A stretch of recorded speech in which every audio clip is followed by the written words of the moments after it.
This conference will now be recorded. Okay, so today we are starting with the Salesforce development. If someone, I think, what will happen? So people are thinking that this is the starting of the course. Okay, the thing is for Salesforce development, the prerequisite is Salesforce admin.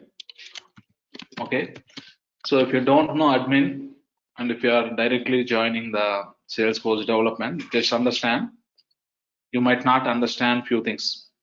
Okay, so if you are new to Salesforce technology, first you need to deal with the Salesforce admin, and the later part is development. Okay, so sometimes people are directly joining and they think that it is something development and they are not understanding. Okay, already for this batch, admin is completed and we are starting with the development. Okay, so now first we understand what exactly we are going to discuss as part of the Salesforce development. First, we need to understand that. Okay, so this fall under platform as a service, right? People say platform as a service is this Salesforce development what we did. Internally, this platform, whatever Salesforce is offering, technically they call as Force.com platform or Force.com platform or Salesforce platform, right? Salesforce.com platform. Nowadays, so Salesforce is also saying it is Salesforce.com platform, right? So people say Force.com platform or Salesforce.com platform. So everything will be same. Okay. So just understand about that. Okay.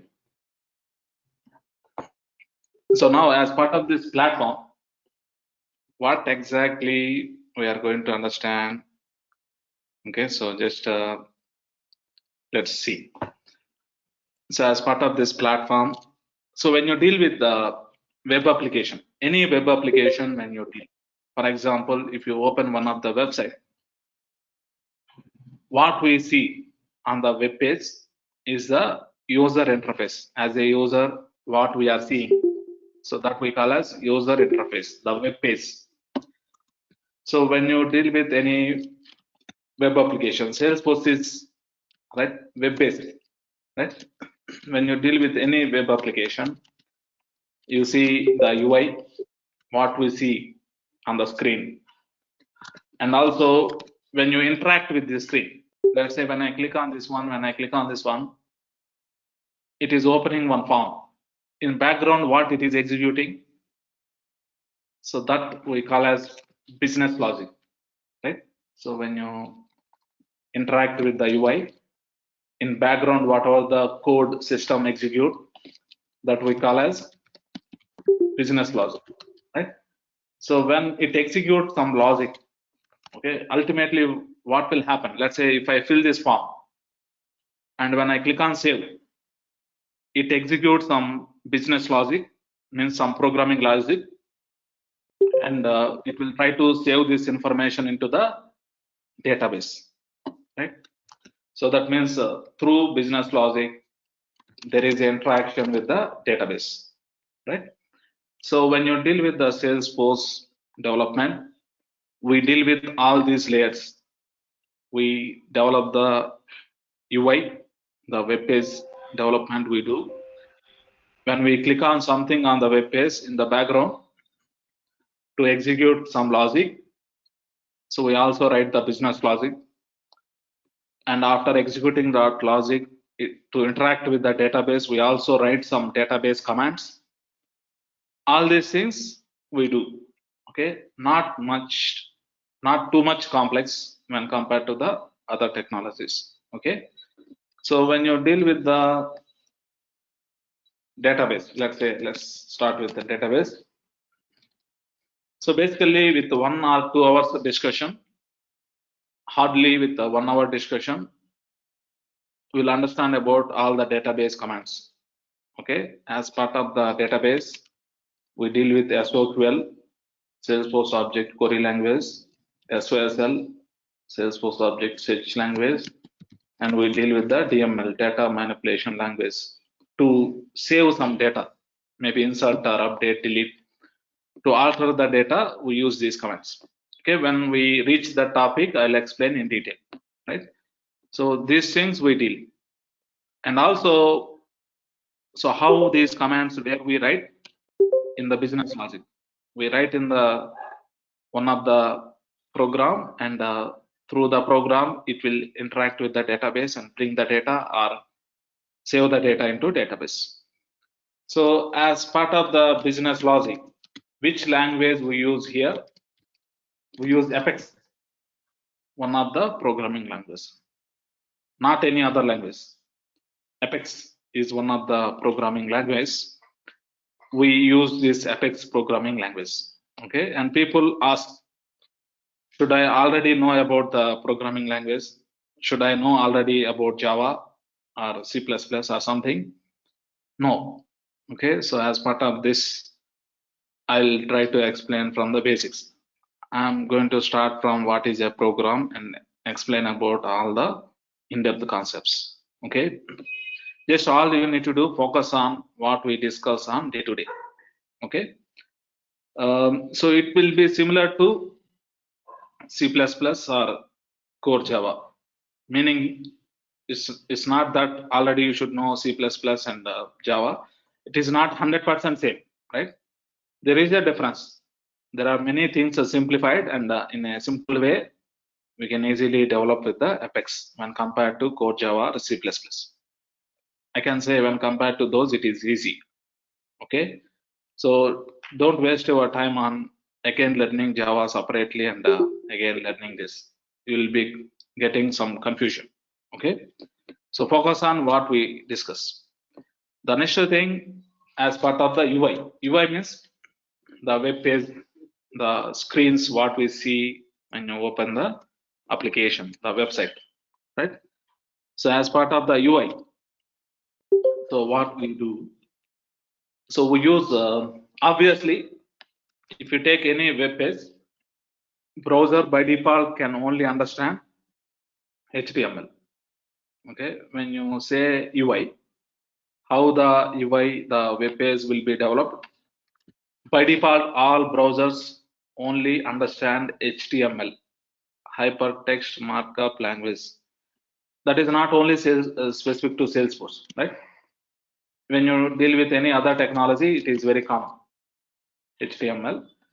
And also, when we have the web page, to apply some styles, if you see how it is aligned, how it is showing sections and some of the things, to apply the styles, we use the CSS, cascading style sheets. Okay, and also without reaching the server to execute the business logic, client side, that means within the browser, we can do some validations. Some logic can be executed. That we call as JavaScript. Okay, JavaScript. So these things also we touch.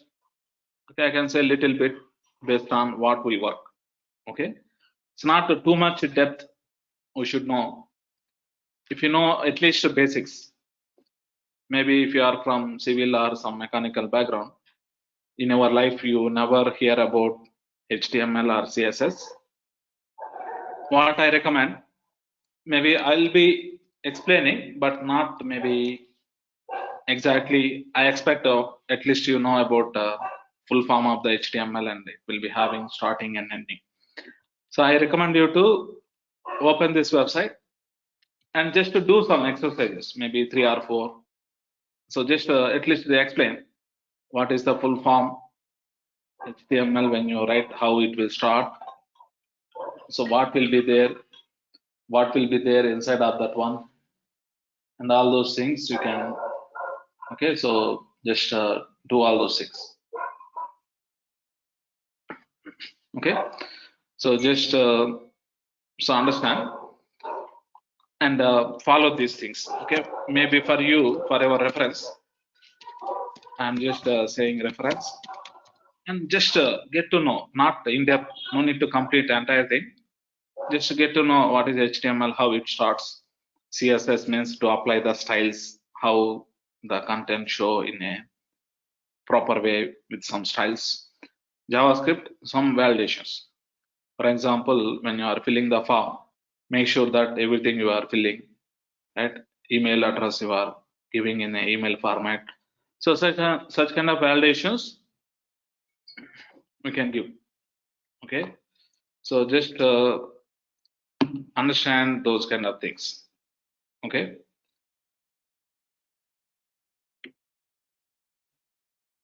One second, please.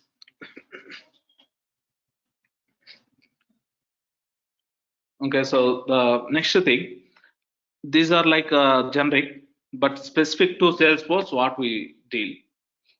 We have Visual Force, one of the markup language, and nowadays this is becoming outdated, right?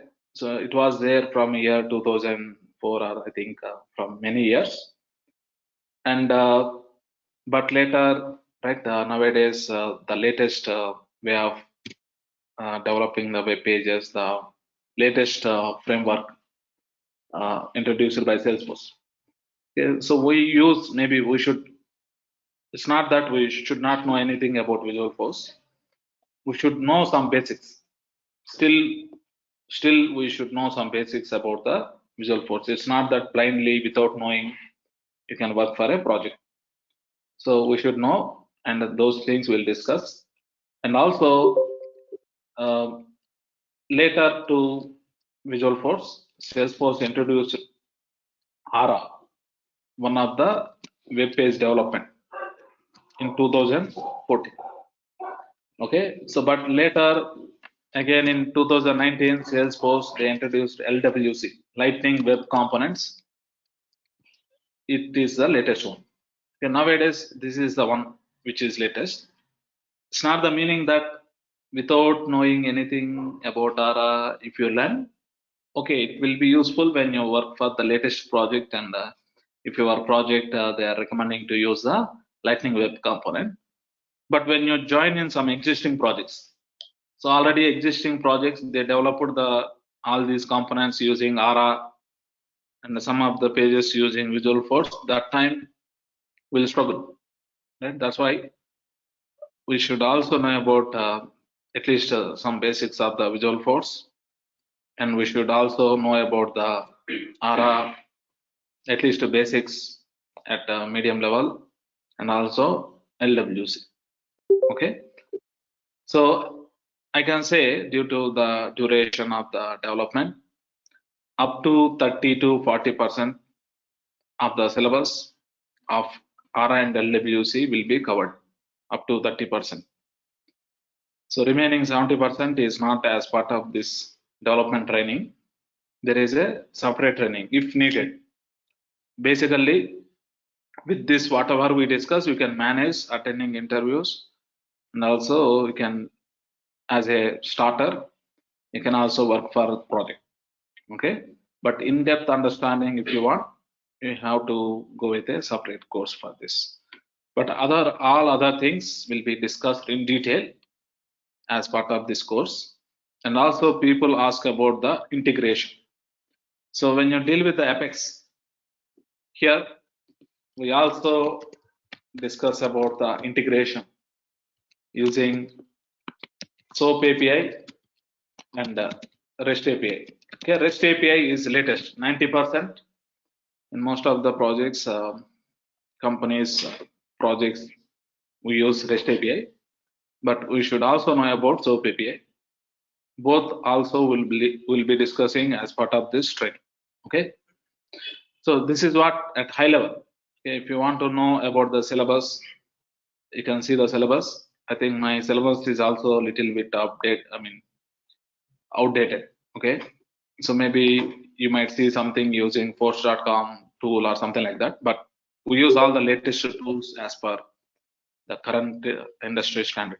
Okay, So this is at high level. Now to start with, out of all these things, the one which will never, most of the times, never change part is the Apex. Okay, when Salesforce started, mostly most of the features are same. Maybe little bit changes will be there. Little bit, a few new features might be introduced by Salesforce. This is the basic for everything. Okay, mostly as part of this development, we more focus on understanding this Apex and integration and the database commands. All these things mostly will never change. Only slight changes will be there. These things are changing year by year. Always the UI, the way we develop the pages will change. Maybe after a few years, maybe some other framework might come. Okay, so that's about that. Now let's start with Apex first. Okay, after that slowly we discuss about the other topics. Okay, Apex programming language, right? The first thing when we start learning about any programming language is this language is case sensitive or case insensitive. Okay, so it is case insensitive. Okay, the meaning is case insensitive meaning is, let's say I have something like this in the program. Okay, if I refer that as this, and maybe if I refer like this, even though there is a change in the letters, capitalization of the letters, system treat everything as same. So that kind of behavior we call as case insensitive. Most of the times, in most of the places, you see this Apex programming language is case insensitive. Maybe if you already know about Java or .NET, or if you maybe try to understand some basics, those are case sensitive. Okay, but Apex is case insensitive. Okay, now before we start writing, so what is this program? Maybe some of you might be from the mechanical background or civil background or different backgrounds. So people are struggling to understand what is a program, right? To show that, just I'm showing one of the image to you. If you see this, okay, so if you see when you compare with one of the day-to-day normal language, for example, English. English is a language which we speak to interact with the other people. But here this programming languages to interact with the computer, to interact and to make the system understand what we want. So we communicate with the computer through programming. Okay. So here on day to day, when you deal with English language, right? So if someone asks you to write about your information in brief, so we write one paragraph, right? So on day to day, so one paragraph of English, whatever we write. So here in the programming language, we call that as a program. Only the technical terms are different. Okay, maybe English we say paragraph. Maybe here in the programming language we say program. One paragraph is one program here. Okay, and the paragraph, how the paragraph will be formed? Set of sentences, right? By combining multiple sentences, we form the paragraph. In the programming, by combining the multiple statements, right? Here instead of sentences, we call as statement. By combining multiple statements, one program will be formed. In English, when you write one of the sentence, how we know what is the ending of the sentence? Full stop, right? For each sentence, we keep full stop and write one more sentence. In the programming languages, in most of the languages, you see one statement, right? Like a sentence, one statement here ends with semicolon. Instead of full stop, here we use semicolon.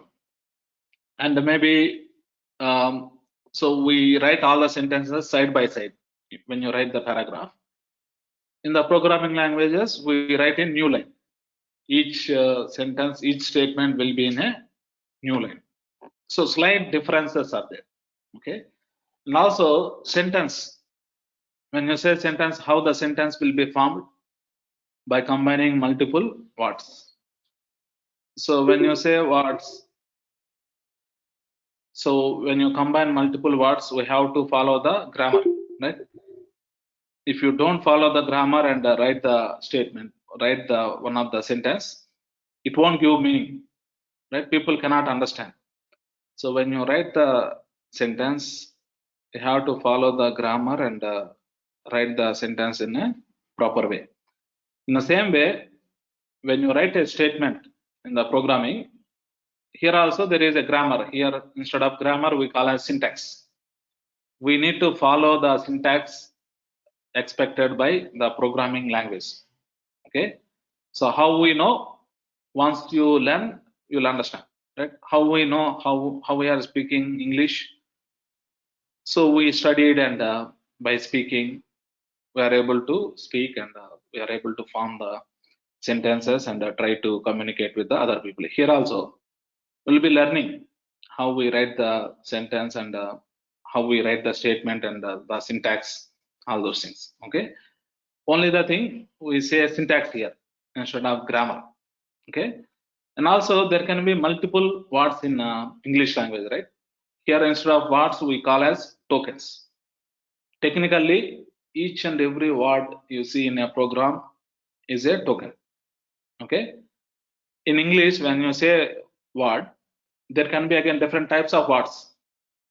Noun, pronoun, verb, right? Different types of categories are there. In the same way here, when you say token, the token can be a keyword or identifier or operator, letter or string. When we call token as a keyword, when we call token as an identifier, we'll discuss, right? How we know the word is a verb or noun? By studying, right? We studied maybe he, she, and all those things. Some of the nouns are something we studied and we know about those. Here also we'll do. Okay, so just I recommend you to compare and understand the terminology. Right? This is just to understand the terminology. Okay. So we write multiple paragraphs, right? In one book, when you say one book, in one book, we write multiple paragraphs and finally there will be one book. Here also, if you want to develop a application, you need to combine multiple programs and make it as one application. It's like one book is like one application here. Okay, just understand. So just try to compare like that and understand. So now, how we write the program, right? So what is that token? What is the syntax? How we form the statement? All those things we are going to understand, right? So when we start studying English, first we start with small sentences, right? So here also, first we deal with the statements, right? So here you can say program. It is program is set of statements. Set of statements we call as a program, right? So why we write the program? To automate some of the real world things. For example, so why we use calculator? So we can also maybe try to calculate and we can also tell the result, right? Calculator is faster and accurate. Maybe when you try to add based on people, maybe sometimes we calculate wrongly. But calculator, it calculates fastly and it will also give the result in an accurate way. Due to that reason, we automate the day-to-day actions by using the programming language. Computer will take care of taking some data as input and executing the program and giving the result, right? So otherwise, manual thing means always it might be delayed or it might not be accurate. Okay. So now let's see. So what are the types of statements we have? Slowly, later we form the program. Okay. Types of statements.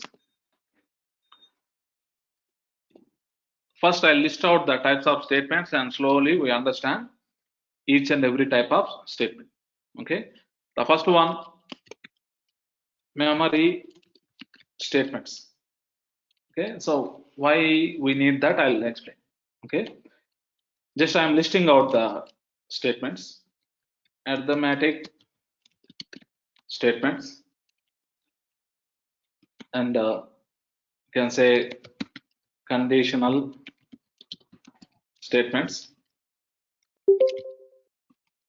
say looping or controlling statements, and input or output statements, right?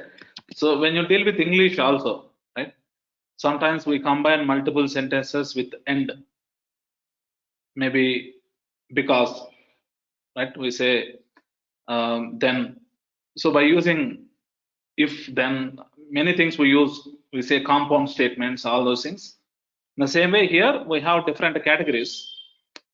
So in general, if you get to know about these types, when you see one program, you can easily understand which statement for which purpose people are writing. Okay, for that I'm classifying. So we are just understanding by classifying like this. Okay, the first thing, the memory statement. So why we need memory? That again we have to understand. Okay, memory is like if you see our computer, right? If you see I'm using my laptop. Okay, in my laptop, in my hard drive, I have many files, maybe PDF documents, Word documents, videos. There are many things. I have a lot of content, right? And also, if you see, when we deal with the computer, we say the hard drive capacity is 1 terabyte, or maybe 300 GB or whatever we say. All that to store the information, videos or whatever I want to store, I can store there. But we also have the RAM. You see, people say I have 6 GB RAM, 3 GB RAM. RAM also holds some memory. What is the difference between the hard drive memory and the RAM? What is the difference? When you store something in the hard drive, it will be there forever. Even if you shut down your computer, again, if you start your computer and see, all that information will be there. So here, when you deal with the programming terminology, our hard drive is like a database. The database will be in some hard drive.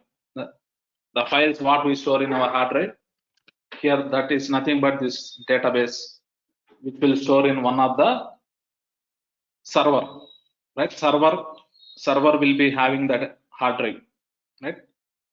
Through internet, this data will be hosted into one of the server, right? Server is also like a big computer.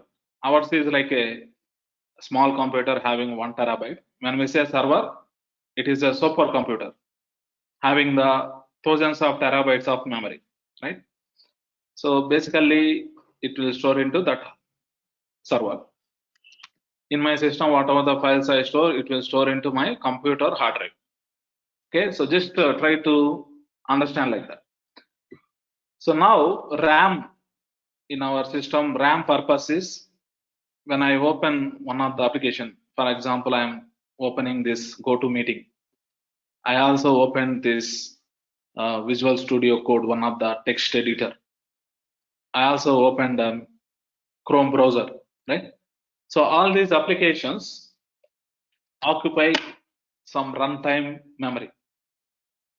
Those are temporary. So if I open this and if I shut down my system, everything will go off. Again, I need to open everything. So whatever we open here, all these are to run all these applications. All these applications need some memory at runtime. That is, that runtime memory will be taken from the RAM. Let's say 3 GB RAM or 6 GB RAM. When I open the application, maybe application might take 100 MB. Maybe some application take 1 GB. If I open a game, right? So sometimes we play games. Games, if you want to play, we need maybe 6 GB or 10 GB RAM. Then only some games we can play. Because when you open that game, it load many things which will occupy the lot of memory from the RAM, right? Otherwise, our system will hang. We try to open some game or something which is very huge. Okay. So in the same way here, so when I say memory, right? So in a program, when you want to store some information, so that time to hold our information, whatever we input, system needs some memory to allocate at runtime. The runtime memory, how we allocate, we discuss about this memory statement, right? When you have this application also, behind the scenes, behind this application, behind this browser, they have some logic, right? So that logic, as per that what they wrote the program, also needs some memory. It takes some memory. They also have some memory statements defined and keeping that information, right? So otherwise, if I open this browser, the Chrome is the name of the browser, right? And also, if I open this, I'm seeing all these options. So all these things to hold in the behind the scenes in the program, whatever they wrote for this browser, they might be also having some memory allocated. In that memory, all this information they hold, right? So in the same way, when we write a program, for example, if you go to maybe ATM, okay, you want to deposit some money or withdraw some money, we have to give some input, right? How much you want to withdraw? You need to first enter your PIN and authenticate. And if you are successfully authenticate, then you can enter some amount and withdraw, right? So when you withdraw, to enter all that information, system needs some memory to hold whatever you are giving as input. So for those reasons, when you write a program to hold the input data and the output data, maybe when it does some calculation, let's say you are withdrawing some money from balance, it will detect the amount whatever you are withdrawing, and the resultant value it will show as a balance on the screen, right? To take some input to show the output, it needs some memory to hold the data. Those things we allocate using the memory statement. That's why we write memory statement. Okay. So now, so when you deal with the programming language, we also need to know about the data types, because when you say allocate memory, how much memory you want to allocate, that is based on the type of data what we deal, right? So it's not that always allocate 1 MB or 2 MB, something like that. What data you are dealing? Are you dealing with a number, or are you dealing with a date, or are you dealing with a text? Based on that, system will allocate the memory needed, so that the memory won't be wasted. So otherwise, memory will be wasted, and we need a lot of hardware to hold them, right? So to manage the memory and have only needed data to be allocated, so we have these memory statements. Okay, so for that we should know about the data types. So what are the types of data, and how we decide which data we are dealing. So here also we have data types in this programming language. Okay, so let's say if you want to hold number, we have to make the system understand we are going to store the number. Let's say we want to store a text, we have to instruct the system we are going to store text, right? So that we instruct by mentioning the data type, which type of data you want to store as per the requirement as a developer when we develop. Okay. So now the first thing, just I'm listing out the available data types. Okay, here whatever I'm going to explain, all those are associated to the Apex programming language. Maybe when you deal with the other programming languages, these types might be different. Okay, data types might be different based on the programming language what we deal. Okay. Sorry, here what I am going to explain is about the Apex programming language. The first one is blob. Okay, so the full form for the blob is binary large object. So basically, which type of information we store here?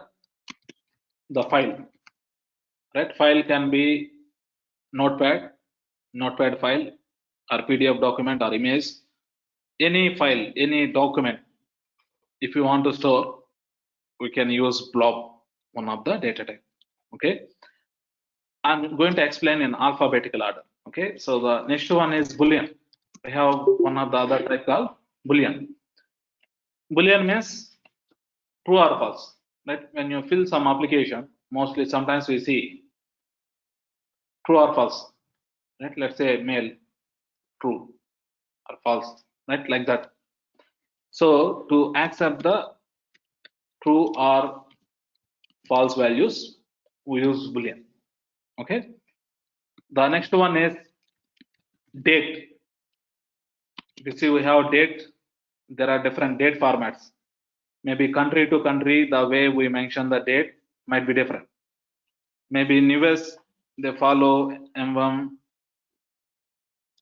DD, YY like this.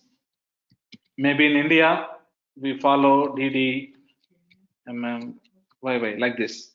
Based on the country, the format might be varied. To store the date format, right? Any valid format as per the programming language to hold, we use this date data type. The next one is date time. Along with the date, also time. Okay, also time based on the time zone. Again, we have IST, EST, CST. There are many time zones as per the country. As per that, here I cannot make it very generic to keep the time. So we can say plus time. Okay, going forward, we'll see what will be that format. Okay, the next type is decimal. Decimal is one of the data type. Decimal means number along with the decimal digits.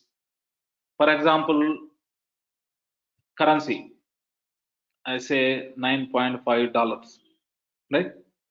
So in US, mostly they say $9.4, right?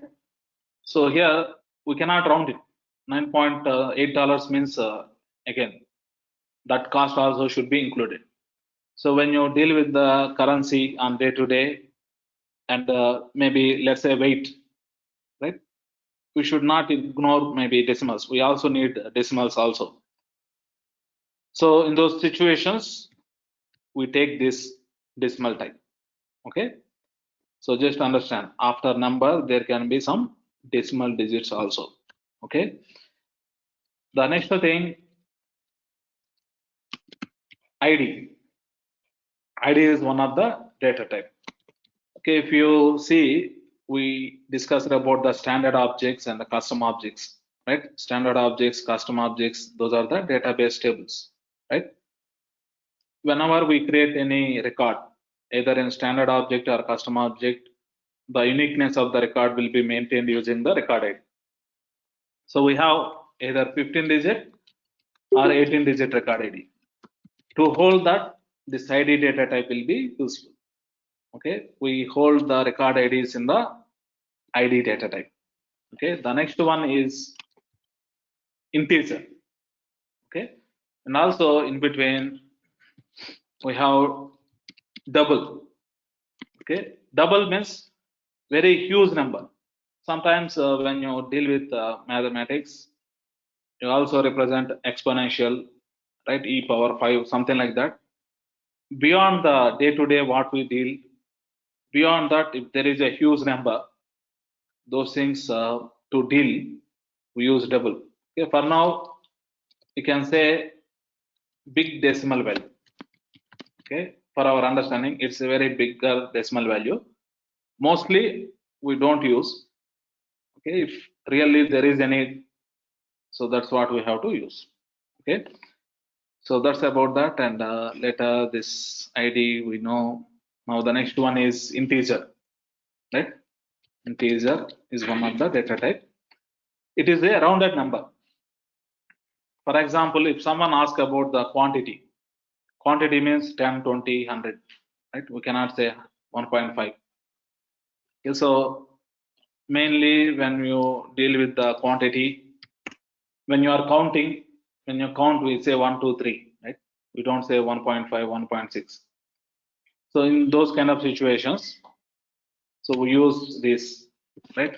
So maybe quantity, right? Maybe count. In those kind of situations, we use this integer types. We don't need decimals that time. Okay. And also the next thing is long. Long is the bigger integer value, right? Like a huge, maybe exponential and all those things, such kind of number. So we say big integer value is long. Okay, for now to understand easily. Okay. The next thing, object.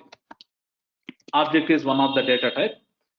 In some situations, we don't know what is the type we deal. We don't know it is a string or it is a number or it is anything. So in those kind of situations, we use this object type. Generic, which can accept any type. Okay, that is object type.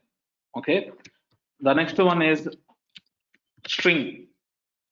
String means text, starting from single character to the words and sentences and paragraph, you can keep in a string, right?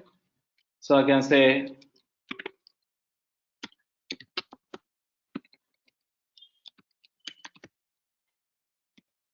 right. So something whatever you want, keep on, you can type, right? So this we call as a string. Only the rule is we have to keep the text in the single quote, not double quote. Maybe Java.NET they might use double quote. Here in Apex language we use single quote. Text always when you want to give some text, it should be in the single quote. Mostly on day to day, we use this string type, integer type, decimal types most of the times, boolean, all those things. The other things very rare. Okay. The next thing is the final one, time. To hold the time. Okay. So based on the time zone, the format will be different. We'll see going forward. Okay. So these are the types available whenever when you write a program, if you want to store some information, right? When someone give input or when something is calculated to store the result, we need all this memory allocated by using this data type. Now we know data types. Now we are going to write our first statement, right? First statement to allocate the memory. Okay. So let's say the plan, right? So the program is nothing but a plan, right? We plan. So we think that someone will be providing these values as input. Our program should apply logic on that data and give some result. Most of the times that's what we do, right? So when you assume that, so let's say one of the application form we are filling. We opened one of the website and we are filling the form. First name, if I enter some name, how we store in the program and how we push that information to database to hold this value.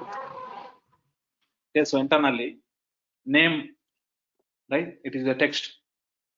So which data type is suitable? String, right? So to hold the name string, as a developer, we get to know. So let's say this is a form and someone is filling. When someone click on save, we need to capture this information, whatever the user entered. First name means what is the value, what is the type of information? It will be a string. Okay, as a developer, we give some name for the memory, whatever we are allocating, and the statement ends with semicolon, right? In maybe in English, we end the sentence with the full stop. Here we use semicolon to end the statement. String, space, the name whatever the memory we allocate, we have to give some name. Otherwise, we cannot recognize that person, right? Let's say all of us, we join. If you don't give any name or anything, all are people only. How I can identify each and every person? How we identify? By using some names. In the same way, we might need to allocate the memory to hold multiple string values, multiple text values. Again and again, if you want to refer, that memory needs some name to call, right? So let's say we have many houses. Each house will be having some number, right? Why? Otherwise, we cannot identify, right? In the same way, when we allocate the memory, if you want to refer that memory again and again in the program, right? So we have to give some name so that with that name we can identify that memory location and get the value present in that. Okay. So for that we have to give the name for the memory. Let's say in the same way, last name. So if the last name is filled in the form, to hold that, again we need one more memory of type string. So this time I'm giving last name. It's like that. Okay, so based on the type of data what we deal, we mention the data type and we allocate the memory. While allocating memory, we have to give some name for that memory to recognize and to again and again refer that. Okay, and also when we are defining the memory for the same type, no need to write multiple lines like this. What you can also do, you can say comma, string with the string type. How many memory locations you want? 2. First name, first memory, whatever it allocates, the name is first name. For second memory location, whatever it allocates, the name is last name.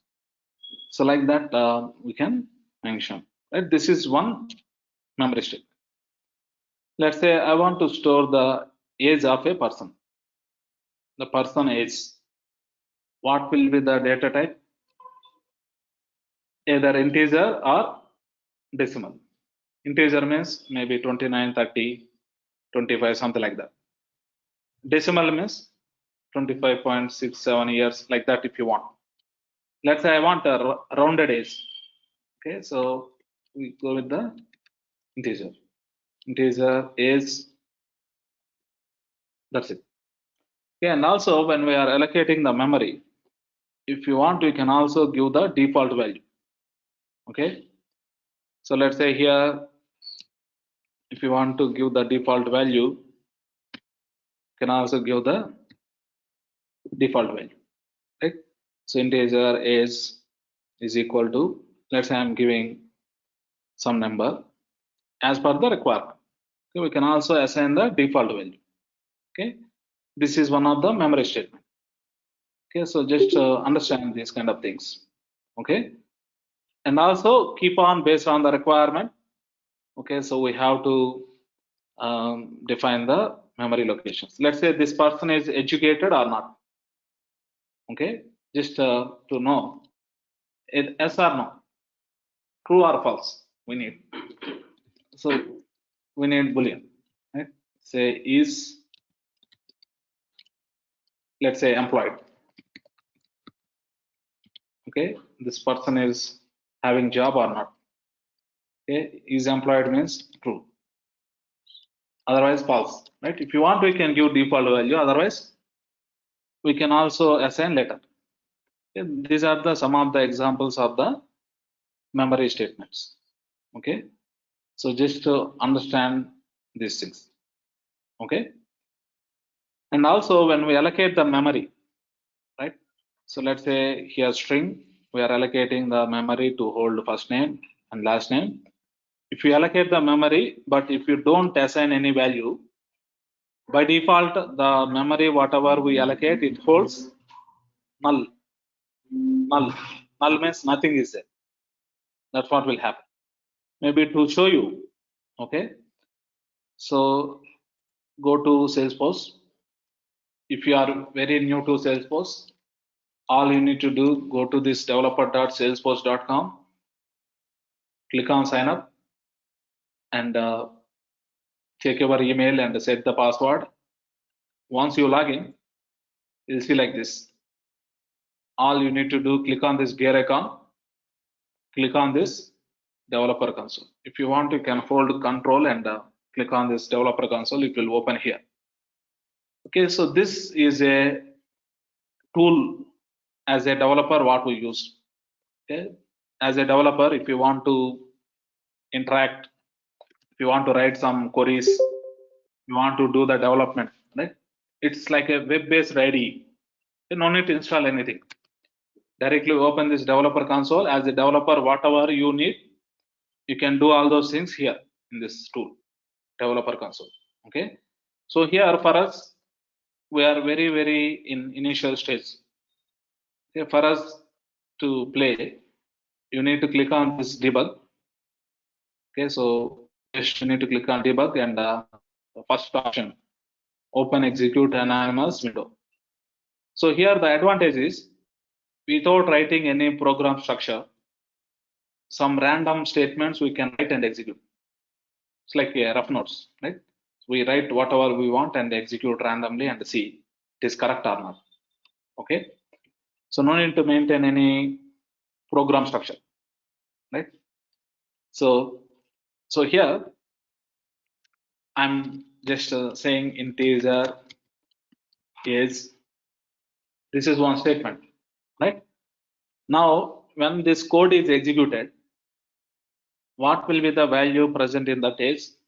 Because I defined but I did not assign anything. So what will be the value? It will be holding null. As a developer, I want to know it is holding null or not. So to print, in general, when the statement is executed, system generate a log. Each and every statement, how much memory it is allocated and what is the result. Okay. In the log, as a developer, if you want to print something, whatever you want, we use system.debug. For now, just get to know about this statement. Later, we get to know what is that system, what is that debug. We'll discuss. For now, just know that system.debug is a statement we use to print some values. Whatever as a developer you want to see, to print those. Okay, just I am saying system.debug and I'm printing the case in the log. I'm saying that it allocate memory, but I did not assign anything. By default, it will hold null.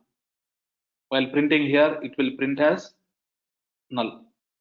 Okay, all we need to do, execute. Maybe if you want to automatically open the log, you can click on this one. If you don't check this one, if you see in the background logs, here you see the logs. Okay, if you don't want to maybe search for those things after executing immediately, if you want to open the log, you can click on this one, click on execute, so that automatically it execute that statement, and we are also printing the value present in that whatever the memory we allocated. And this is a log. You see it is saying some bytes, these many bytes of memory allocated. But here for us to see everything is very difficult. What we can do, whatever we print using system.debug to see, you can filter based on this one, debug only. When you choose this one, what we printed, only that we see. You see, by default, it is having null. Null means nothing is there. We allocated memory, but we did not store anything. That's the meaning. Okay. So that's about these things. So now some technical things, right? Technically, what we have to know. I'm saying that now if you see this, all these are the words, right? Different words. String is one word, first name is one word. But in programming, technically, the word we call as token, right? Technically, we call the word as token, right? If you see this, right? But there are different types of tokens, right? Like word can be noun or verb, something like that. Token can be a keyword or identifier or operator, which is keyword, which is identifier. Now we need to understand. Now, out of all these tokens, string, integer, boolean, all these are provided by the Apex programming language as part of the syntax.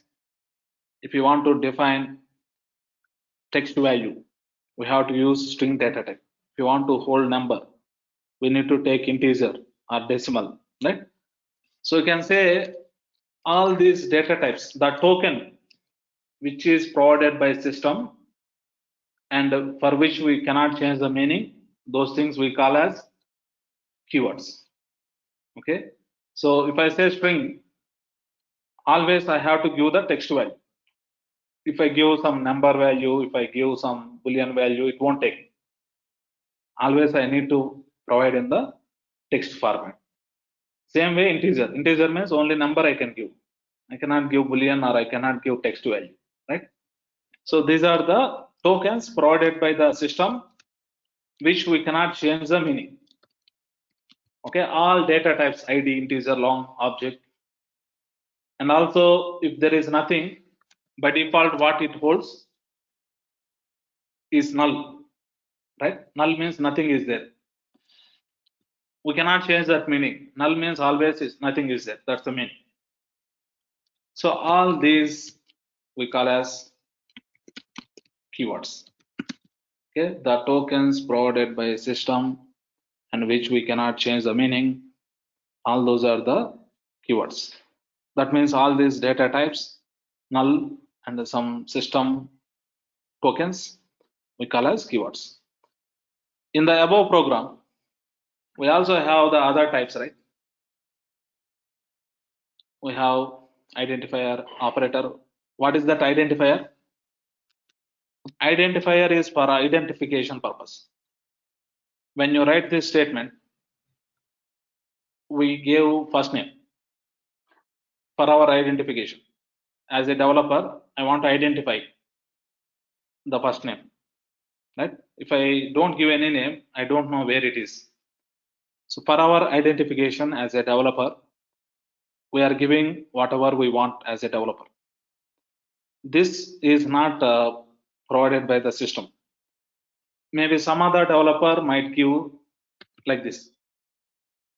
Some other developer might give like this, right? It's up to the developer who is working. In their hands, the name of this memory will be decided.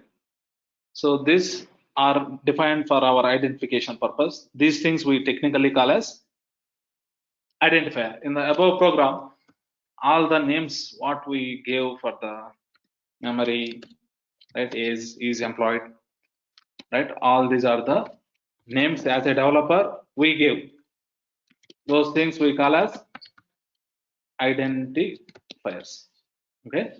So, but on day to day, if I say identifier, some people cannot understand. It's not a maybe day to day terminology. It's like a bookish terminology, right? So on day to day, one more kind of name is data member. This is also like when you read technically some books and all, that time you see data member means it holds some data. Okay, so identifier or data member, or day to day. When you say variable, means everyone will understand, right? Whatever the name we give for memory, on day to day we call as variable.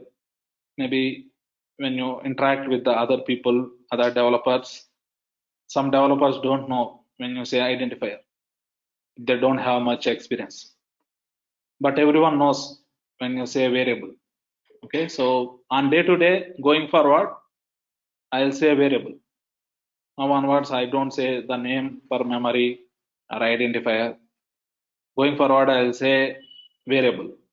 When I say variable, you need to understand the name what we give for a data type. When you're allocating the memory using a data type, that time to identify the memory, whatever the name we give, that we call as variable. Okay, that is the day-to-day terminology. Okay, so I think we don't have time. Tomorrow, what we do, we have one more type of data types. So far here, whatever I have listed, we call these data types as primitive data types.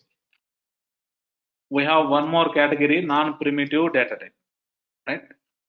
So what is primitive data type? What is non-primitive data type? What is the difference? We have to know, right? And also we have other keywords, right? Other keywords, and also the naming conventions. What are the naming conventions we have to follow, right? Naming conventions. We'll say indentation, some technical things we'll discuss tomorrow. Okay. So for now, maybe before closing today, we know keyword, we know identifier, right? Variable. We have other types. Operator. Here in the above example, equal to is the operator. Assignment operator. It is assigning right hand side value to left hand side. So those kind of things we call as operators, right? Going forward, plus, minus, for calculations, whatever we use, all those are the operators. Literals means numbers. Let's say above 18, it's a number, right? Numbers we call as literals. String, let's say first name. So whatever the first name, right? We can give some name. This is the first name, and that is a string, right? In the above example, whatever is there, it is a string. So these are the things you see, different types. Okay, when you see any token, that can be either a keyword or identifier or variable or operator, literal, string, these things. Okay, so tomorrow we deal with the further things. Okay, to do, right? As a developer, mostly we use to do. If we are done with today, tomorrow we'll continue from here. We'll continue from tomorrow about this. Before ending today, any questions, anyone so far? Yes, one small doubt.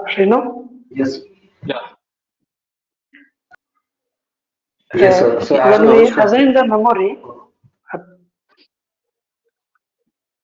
Yeah, maybe one of you can continue. Yeah, please complete your question. Srinu, can you move up little, please, to the data type? Yeah. So in the data type, you have mentioned option 4 as date and time. Yeah. And again, 12 you mentioned as time. So what is the difference between both? Time means only time, right? Without date. Yes, yeah. Date time means date plus time. Time means only time. It won't have date. It won't be holding the date. Okay, so Okay. what is the difference? Why is it required to have it as a separate thing? So sometimes I want only time, right? Let's say our daily Okay, that way. our daily class time 8:30 to 9:30. Yes. I don't want to bother about the date now, right? Daily Monday to Yeah, Friday 8:30 to 9:30. In those kind of situations. Okay. Okay, got it. Yeah. Thank So I have a question. Hi, Srinu. Yeah, hi. What is the difference between this blob and object? Because you mentioned blob as a file, can it be also Excel file or anything that contains, rows and columns? Yeah, so Can blobs it can be be? any file. Yeah, it can be Excel, it can be Notepad file, it can be a PDF file. Any file, if you want to hold, we use blob. Okay. But object means it can be a integer value, it can be a boolean value, it can be a date, it can be a file, it can be anything. If we don't know, in some situations, we'll see some requirements. If you don't know what type of data we are going to hold, that time we deal with object. Okay. Okay, okay. And one more thing, while Yes. assembling this, memory for the all the data types, is it required to list out all the data types? Sorry. While allocating memory Uh, for, this data types, is it Hmm. required to cover all the data types like booleans, date to time? Because whatever which are using in the form, or we would like to print the output, is it required to define those things yeah, see, in the memory statement? for example, in the form, if there is no number, no need to define any number type, right? No need to define integer or decimal. Okay, it's all based on which form you are filling and which type of input the user is providing. Let's say here we are seeing checkbox. Checkbox means internally boolean, right? So let's say there Yes. is a drop down. It is a text, internally it is a string, right? So it's like that. Okay, so it's not that everything we need to use. For example, here there is no date. Right? Date type is not there. You no need to define date type. It's all based on our requirement. As a developer, we decide which type the user is dealing and what we need. Only those we define. So nothing is mandatory, right? It's all based on requirement. As a developer, we decide which is suitable and achieve the requirement. Okay, it is like that. Okay. Okay. Okay. Yeah. Any other Srinu, I have a question. Yes, sir. Yeah. So where is our code actually getting stored? Is it hello? Am I audible, sir? Yeah, I understood. So where our code is going to store? Yeah. Yeah, so our code also is going to store in one of the database table. Okay, Okay. so So there is a table. right. All our programs what we write will store Okay. into the table in the database. So if you don't have access to internet, can we use the code? Can we, access the code? If you don't have access to internet, as it has, we are using Force.com platform, and the interpreter and compiler both are on cloud. Okay, Lightning platform. So can we use any other language apart from this? Like, can we use Java? Yeah, so the thing is the Force.com, the Salesforce platform only Yeah. support Apex. Okay, only Okay. support Apex language. We only need Right. to write the programs in the Apex. If you want to interact with the programs which are developed with the other programming languages, we have integration. Okay, if you see here, we have integration. So Yeah. let's say So Java program. We need to communicate with the Java program. The Java okay. team, they have to expose their program as a API, which can be understandable in a generic way by other programming languages. That way we can communicate. Or some other team, let's say from Java, they want to access our Apex program to make our program to be understandable by that platform. We make our Apex code as a API. Okay, so Okay. for your question, we need to deal with the integration to interact with the other Right. platform programs. Okay. Yes, sir. So do we have arrays in Apex? Sorry. Do we have array? Can we use array in Apex? Array to store Yes, homogeneous we data. have. Yeah, we have arrays and all those things. We'll discuss, right? Okay. So we say collections. We have list, set, List. map. Yeah. Those. Yeah, that's what I read somewhere that we don't have array. Actually, Yeah. array So is used here, inside list. Yeah. so here array or list are both are same. Right. Hello. Okay. Yeah. Yeah, as you said, Blob is used for storing the PDF and Excel sheets also, right, sir? So if I Yes. want to if I want to print that one, then can you use system.debug or is it a separate process? Same thing. Yeah. If you print, it will show in some binary format which we cannot understand, right? Okay. So when you print image or when you print a PDF Hmm. in the debug, you see some 0, 1 or some number which we cannot understand. Okay. Okay. Okay. So if I want to print the same PDF format or Excel format, then how I can print that one? Sometime you cannot print actually. Okay. In Apex, it will be in a binary format. Binary means it is not a human readable format. Okay. Okay. So what we can do, let's say if you want to show the information on the UI, let's say you have the Okay. information in the blob variable and on the web page you want to show, you can do that. Right? Web pages can show the PDF or image in a meaningful way. So Okay. you can do Okay. that. In Apex, we can't able to print. In Yeah, developer in console. Apex, always it will hold the file information in the binary format. Binary means some zeros, ones, and some format. Okay. Okay. Okay, sir. Thank you. So, hello, Srinu. Sir, one more Hello. thing. Yeah. Yes. Okay. Yeah, I As you mentioned, sorry. program is a set of Continue. statements. Yeah. You can complete your question. Yeah, as you mentioned, the program is a set of statements. Is it required to have each and every statement, like there should be a memory statement, there should be a arithmetic statement or anything like that? No, it can be all. It's all based on the requirement, right? So if you don't want to allocate the memory, don't allocate, right? So it's not that each and every type should be there in a program. Sometimes only we allocate memory, and we don't want any other type of statements. So sometimes we need the conditional statement to decide which statement you want to execute. It's all based on the requirement. Nothing is mandatory. Okay. So those things slowly when we start writing the program, you will understand. Okay. So this is Okay. too early. Just we are understanding. When we take some requirements, that time you will understand. Okay. Srini, Okay, thank you. I have a question. You mentioned Yeah. Apex case insensitive, right? Yeah. In ID data type, we are using 15-digit and 18-digit, right?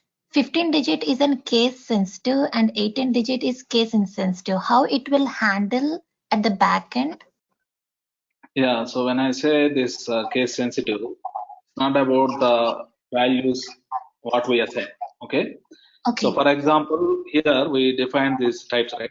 Here I defined as first name, right?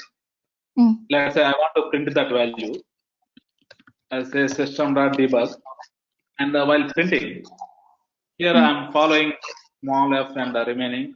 If I print like this also, it can recognize, right? Okay. So, and if I say string, right? Mm. If I define everything in capital, also it will work.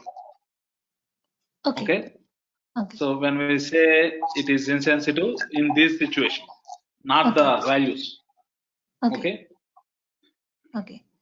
And whenever developers handles any data with SOQL or SOSL, most of the time they will see ID as an 18-digit, right? Not 15-digit. Or Yeah, if correct. any API tool.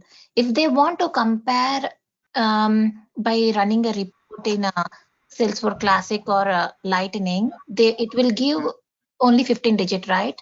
And can we compare data by running the reports, where we will get only 15 digit, and by with any API tool? Is it a right way? I mean, why I'm asking this question, because while integration or migrating data from Classic to Lightning or old orgs to new org, this type of issues will come across, right? That's why how they will, we have to handle.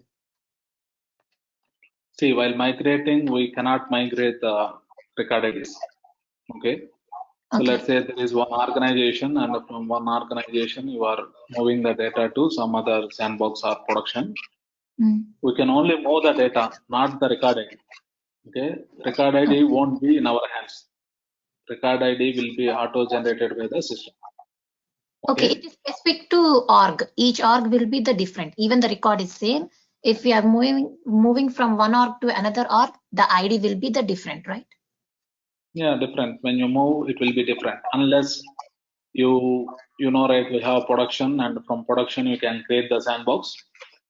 So from production, when you create the full copy sandbox, that time system also copy the record IDs present in the production. Only that is the situation where we can find the same record ID in the production and one of the full copy sandbox. So otherwise, when you say you are migrating, the record ID will be different. Okay, because this is out of this context, right? Since we are dealing with the development, the other people might not be knowing about those things. Okay. Yeah. So just focus on this development, and maybe any question related to this, I think it is good. Other people also can easily understand. Okay. Okay. Thank you. Hello, So any Srinu? other question? Yeah. Yeah, I have one question, Srinu. So, I mean, HTML and CSS, we will use it for styling and creation of web pages, right? So why we use JavaScript in Salesforce? I have missed that point. Could you please repeat that? So JavaScript is for client-side validation, right? Client-side means what will happen. So when I say UI, right? UI means it is within our browser.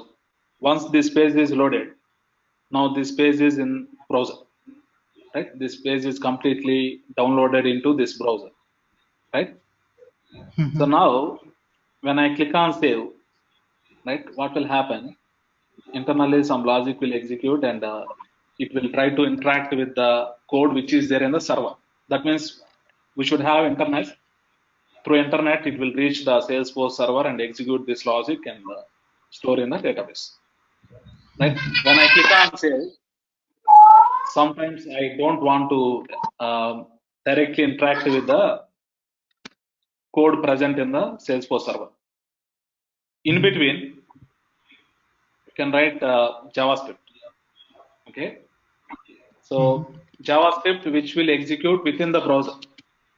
Right? When you click on save, internally, when it downloads this page, along with this page, it will also download the JavaScript associated to this page. It run the JavaScript code by reading this information and do some validations. Right? So you don't need internet also to do that. Okay. So when I say JavaScript client side, that will be executed within the browser without depending on the internet. Within the browser, it is having the capability to execute, right? The next level, once it is executed, now there is a need to save this information in the database. Obviously, if you want to save in the database, we need to interact with the server. Only in that mandatory situation, we'll make the call to business logic, which is present in the Salesforce server, and execute and store into database. Okay. So yeah, one question related to this, So business logic will write in Apex, right? So that will be in forge.com. We will write that logic. JavaScript also will write there, or in a different place we'll write JavaScript. So JavaScript also maybe you develop in Salesforce once we log in. But what will happen whenever this page is loaded completely? Okay. So that means this page is downloaded into this browser, right? So even if the internet is disconnected, still this page is there unless I refresh, right? So it will be along with this page, it will also get that JavaScript from the server. For some time, even in between, internet is fluctuated. So if you have the JavaScript and some validations it is doing, it will do, right? So later, really, if there is a need to interact with the database, then it will make the server call and do that. Okay. So technically, when you open this page, this will be obviously downloaded from the server, so from Salesforce. Okay. Okay. Got So it's it. like that. Okay, and one more question, Srinu. So Aura and LWC both are replacement of Visual Force, right? Both will be used for creation of web pages or something like that, right? So this is latest when compared to Visual Force, when compared to Aura, LWC is latest, right? The future will be LWC. But why we need to know about Aura? Because from 2014, there are many clients already developed with thousands of different Aura components. We don't know when you get the job in which project you will be assigned, right? So that's why. And also still, maybe some people still, if they don't have expertise for LWC, still they might be using Aura, right? Okay. So if you are in some kind of project, you also need to know about that. If you see, Okay. Aura is introduced in 2014, still many people don't know about Aura, right? So maybe this LWC 2025 or 2026, that time people, everyone say, I know LWC. That time this might happen. Okay, that's why we should know all these things. Okay. Okay. Yeah, and one last question, Srinu. So related to data types, we have ID data type and string data type, right? So I Yes. have one question. Yeah, in ID data type, ideally it will be alphanumeric, right? Even in string, I mean, even in string also we can specify that alphanumeric, right? Then what's the difference here? I mean, Difference is the length. only the ID, length. I cannot give 20 characters, right? I cannot give only 2 characters. It should be either 15 or 18. String can be 1 character or 100 characters or 1000 characters. Right. Okay. Okay. Okay, got it. Yeah. Thanks.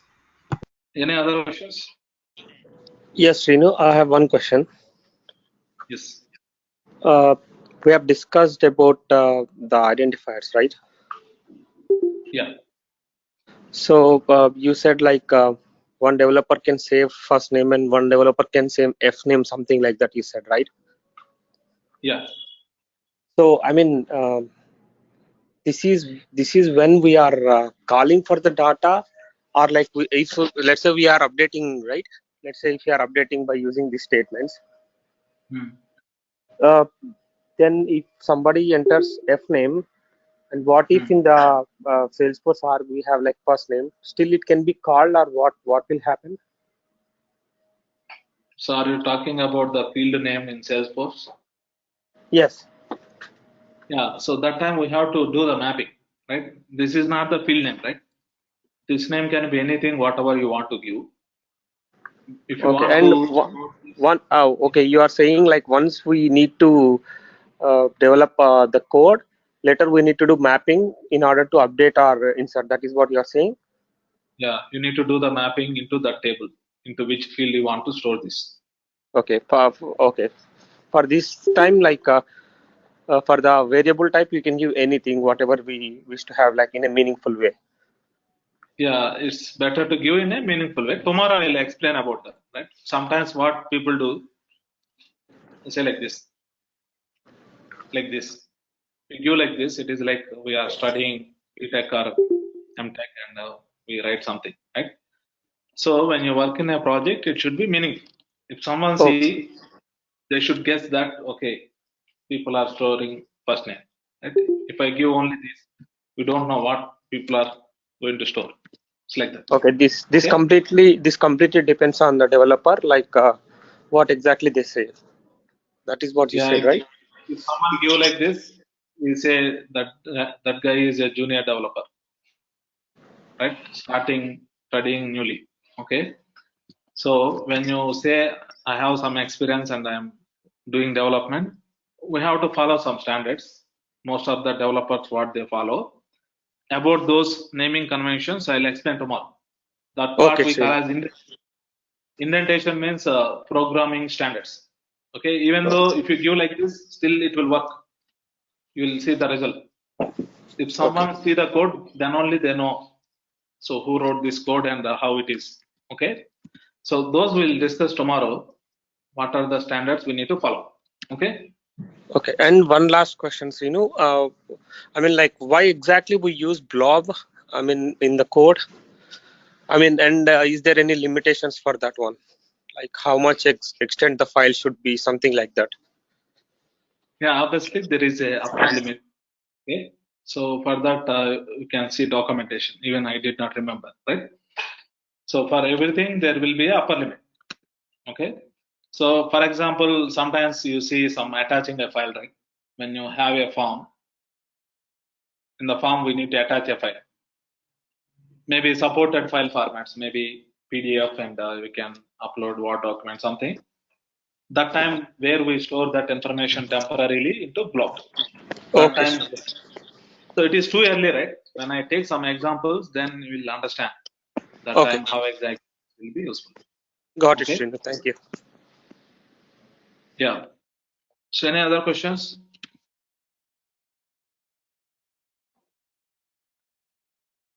Okay. So we'll discuss about these things tomorrow and continue. Okay.